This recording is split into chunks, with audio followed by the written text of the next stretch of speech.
Alhamdulillah nahmaduhu wa nasta'inuhu wa nastaghfiruh wa na'udzu billahi min syururi anfusina wa sayyiati a'malina. Man yahdihillahu fala mudilla lahu wa may yudlil fala hadiya lahu. Asyhadu an la ilaha illallah wahdahu la syarika lahu wa asyhadu anna Muhammadan 'abduhu wa rasuluhu la nabiyya ba'dah. Allahumma shalli wa sallim ala sayyidina wa maulana Muhammadin wa ala alihi wa ashabihi wa man tabi'a huda. Amma ba'du fa ya ibadallah, ittaqullaha haqqa tuqatih wa la tamutunna illa wa antum muslimun. A'udzu billahi minasy syaithanir rajim. Bismillahirrahmanirrahim. Wa ma kana salatuhum 'indal baiti illa mukaa'aw wa tasdiyah. Fadhuqul 'adzaba bima kuntum takfurun. Shadaqallahul 'azim. Allah menciptakan makhluk manusia adalah agar supaya mereka beribadah, menghambakan diri kepadanya. Sebaik-baik ibadah adalah sholat. Kemudian Allah Subhanahu wa ta'ala juga telah menciptakan alam ini berbeda-beda. Di antara tempat yang paling baik dan terbaik adalah Baitullah. Jika sholat merupakan ibadah terbaik dan Baitullah adalah merupakan tempat terbaik, maka ketika ada orang yang melakukan ibadah sholat di Baitullah, berhaklah dia mendapatkan nilai orang yang beramal terbaik. Tetapi Al-Quran menceritakan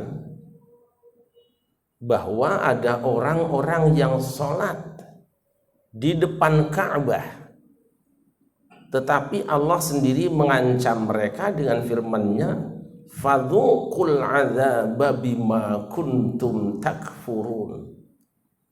Rasakanlah siksaan sebagai akibat dari kekufuran yang kamu lakukan. Orang-orang itu sholat dan mengerjakannya di depan Ka'bah. Mengapa Allah menganggap mereka sebagai pelaku kekufuran?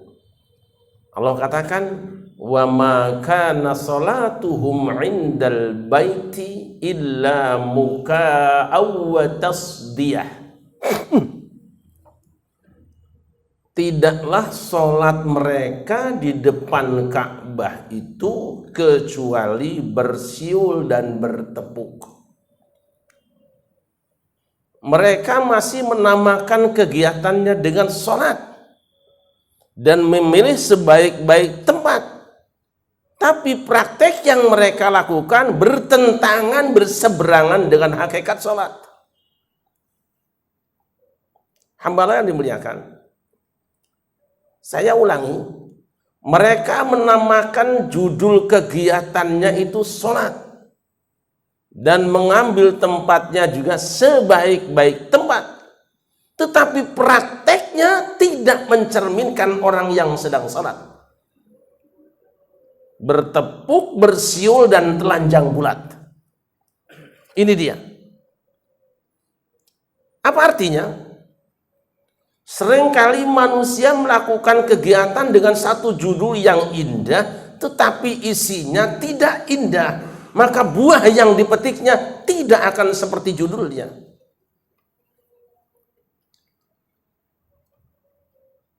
Perhatikan Nabi Musa. Ketika Rasulullah SAW datang di Madinah, beliau mendapatkan orang-orang Yahudi sedang berpuasa. Lalu beliau bertanya, ma hadzal yaumul ladzi tasumun? Hari apa yang kalian puasakan ini? Mereka menjawab, hadza yaumun 'azim. Ini adalah hari besar, hari agung, hari di mana dulu Nabi Musa diselamatkan oleh Allah dan Fir'aun serta pasukannya ditenggelamkan oleh Allah, yaitu tanggal 10 Muharram Asyura. Dulu Nabi Musa setiap tahun berpuasa pada tanggal 10 Asyura, syukron lillah, sebagai wujud syukur kepada Allah. Judul kegiatannya syukur, prakteknya dengan berpuasa, diterima oleh Allah. Rasul kemudian bersabda, nahnu ahaqqu bi Musa minkum. Kami orang-orang Islam lebih layak, lebih berhak untuk ikut dengan Nabi Musa dibandingkan kamu semua. Fasamahu wa amara bisyami. Kemudian Rasulullah berpuasa dan memerintahkan para sahabatnya juga berpuasa pada tanggal 10 Muharram. Benar. Rasulullah juga pernah ditanya oleh para sahabatnya, wahai Rasulullah, kenapa Paduka pada setiap hari Senin kok berpuasa? Beliau menjawab, fihi wulidtu wa fihi unzila alayya. Karena pada hari Senin aku dilahirkan dan pada hari Senin untuk pertama kali Al-Quran diturunkan. Rasul mensyukuri kelahirannya, mensyukuri turun Quran kepadanya dengan cara yang benar, yaitu berpuasa. Dibenarkan oleh Allah. Pertanyaan kita sekarang, ketika ada sebuah negara, satu masyarakat yang mensyukuri kemerdekaannya, mereka tulis judul tasyakuran, dirgahayu kemerdekaan yang kesekian kalinya. Dimulai dengan membaca Al-Quran, dimulai dengan salam, dimulai dengan wirid lain sebagainya. Tanya kita, apakah sepanjang orang-orang itu melaksanakan kegiatan di satu tempat dengan judul syukuran itu, kelakuannya memang kelakuan orang syukur atau kelakuan orang yang melakukan kekufuran? Judulnya tasyakuran karena sudah merdeka dari penjajah. Tapi apakah yang dilakukan dan ditampilkan di hadapan orang banyak itu adalah wujud syukur atau justru melakukan perbuatan-perbuatan yang di hadapan Allah ini bagian dari kekufuran? Jika yang kedua ini, fadzuqul adzaba bima kuntum takfurun, wahai bangsa itu, tunggu, aku akan azab kalian semua karena kekufuran yang mereka lakukan. Ma'asyiral muslimin rahimakumullah. Ini dosa orang yang melakukannya. Bagaimana para penggagasnya? Rasulullah bersabda, man sanna fil islami sunnatan hasanatan falahu ajruha wa ajru man amila biha min ba'di min ghairi yanqusa dzalika min ujurihim syai'an. Wa man sanna sunnatan sayyi'atan fa 'alaihi wizruha wa wizru man amila biha min ba'di min ghairi yanqusa dzalika min auzarihim syai'an. Siapa yang menggagas perbuatan baik, kemudian diikuti orang lain yang juga melakukannya, maka ia akan mendapatkan pahala dari apa yang dilakukannya dan juga mendapatkan limpahan pahala dari orang yang mengikutinya tanpa dikurangi sedikit pun jatah yang mengikutinya. Sebaliknya, siapa yang melakukan perbuatan buruk, menggagas kegiatan yang buruk, maka dia akan diberi dosa akibat perbuatannya, juga mendapatkan limpahan dosa dari semua orang yang mengikutinya selama kegiatan itu masih ada, tanpa sedikit pun dikurangi dosa orang yang melakukannya. Bersyukurlah mereka yang menggagas kegiatan baik di dalam memperingati hari kemerdekaan, dan menangislah mulai hari ini kalian yang punya gagasan-gagasan buruk di hadapan Allah, karena dosa kalian tidak akan terhenti sampai perbuatan itu sendiri dihentikan. Ma'asyiral muslimin rahimakumullah. Kemudian Allah menyusul dengan firman-Nya, innal ladzina kafaru yunfiquna amwalahum yasuddu an sabilillah fasayunfiqunaha thumma takunu 'alaihim hasratan thumma yughlabun walladzina kafaru ila jahannam yuhsyarun. Sesungguhnya orang-orang kafir, ini Allah sedang menceritakan orang-orang yang bukan muslim atau mensifati orang yang melakukan perbuatan ini sebagai perbuatan kafir. Siapa mereka? Sesungguhnya orang-orang kafir itu menginfakkan hartanya menjadi donatur acara, liyasuddu an sabilillah, untuk kegiatan yang menghalangi orang dari jalan Allah, untuk kegiatan yang berupa maksiat. itu disifati oleh Allah dengan kafir. Fasayunfiqunaha, mereka akan tetap terus menginfakkannya, karena sekali dia nyumbang, besok panitia akan datang kembali dan dia akan disebut orang dermawan. Tapi ingat, tsumma takunu 'alaihim hasratan, sumbangannya itu nanti kembali kepada dirinya dalam bentuk kesedihan dan penyesalan. Tsumma yughlabun, dan pada akhirnya para donatur yang menyumbang dananya ini akan dikalahkan di dalam persaingan hidupnya. Walladzina kafaru ila jahannam yuhsyarun, dan orang-orang kafir itu kelak yaumul kiamah akan dikumpulkan di neraka jahanam. Mari kita bertanya, siapa kita hari ini?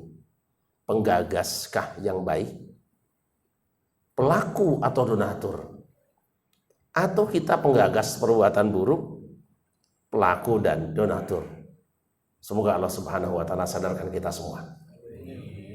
Barakallahu li wa lakum sa'il muslimin wa nafa'ani wa iyyakum bima fihi minal ayati wa dzikril hakim wa taqabbal minni wa minkum tilawatahu innahu huwas samiul alim wa qur rabbi fir warham wa anta khairur rahimin.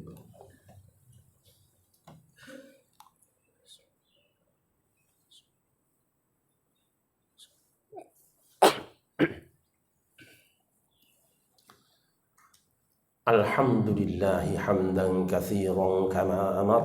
Asyhadu an la ilaha illallah wahdahu la syarika lah irghaman liman jahada bihi wa kafar. Wa asyhadu anna Muhammadan abduhu wa rasuluhu sayyidul khalaiqi wal bashar. Amma ba'du fa ya ibadallah ittaqullah wantahu amma nahakum wa zajar. Janji Allah, la in syakartum la azidannakum.